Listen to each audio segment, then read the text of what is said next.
Go. Whoo! Hey, Cyberpunkers. Thanks for tuning in. This is the week 2 update. I'm really excited to talk to you all about a couple of new things happening in the show, some production stuff, and cool news. I wanted to get a little more into the actual story of the show. Yes, while it is really aimed at the technology that may sort of have some gross power over us. Um, it's also kind of an examination of how that tech changes us fundamentally as people, right? So our main character, Eker Hacker, is all about escapism and is basically constantly tied to his VR headset or always on social media and just sort of this weird slave to the feeds. Um, Trish is a cyber sex worker, and her story is a lot about how technology sort of gamifies intimacy and sort of does things to us sociologically, where maybe we don't form bonds with people as strongly as we used to before. It was like swipe culture, right? Where you could just kind of see a million faces a day, and it's much harder to form bonds with people. I think there's a lot of people that feel a little weird about that. So we're not just trying to be mad about technology and say like, quit Facebook. But it is important to look at what we're doing to ourselves with tech, right?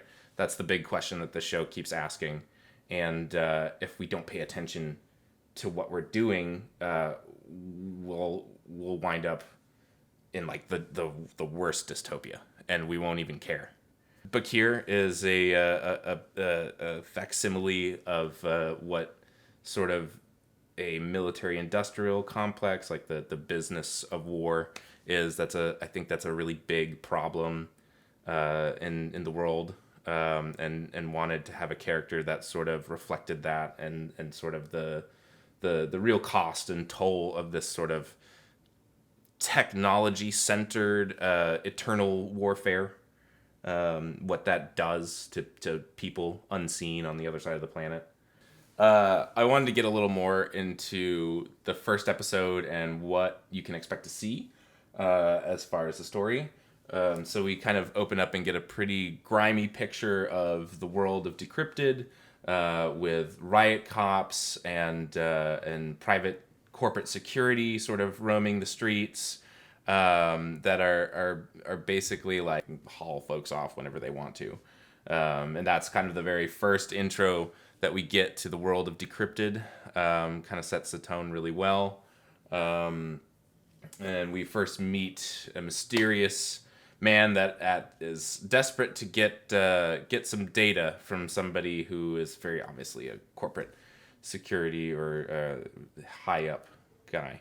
That kind of kicks us off with a question and a mystery for the show of why is rich people's blood so important. And we there's a lot of time that we spend for the show that sort of messes with your perception of reality, in terms of where is VR better or the same as real life, and that is our main character, our hacker Eker. His main squeeze is virtual reality, and he basically has an allergy to real life. He is always jacked in, always trying to escape his like dirty industrial squat that he lives in. Lives a pretty Spartan life, has a chaise lounge chair, a mini fridge full of protein drinks. So we get to meet our gang of losers through the way they're recruited by Beale, this sort of shadowy corporate puppeteer, this overlord that kind of works in proxy to put this team of totally expendable losers in the future to go and basically do a suicide job for him. So it's like the house always wins. But we get to meet our team of of losers in the first episode. That's Iker, Trish, and Bakir. They'll be working together to try to pull off a heist of data from a giant server farm. But, to even get there, they need to steal a bunch of DNA storage. So this corporation, to secure the data for this new project that they're working on, they actually write the code and break it up into pieces and inject it into the bloodstreams of their employees.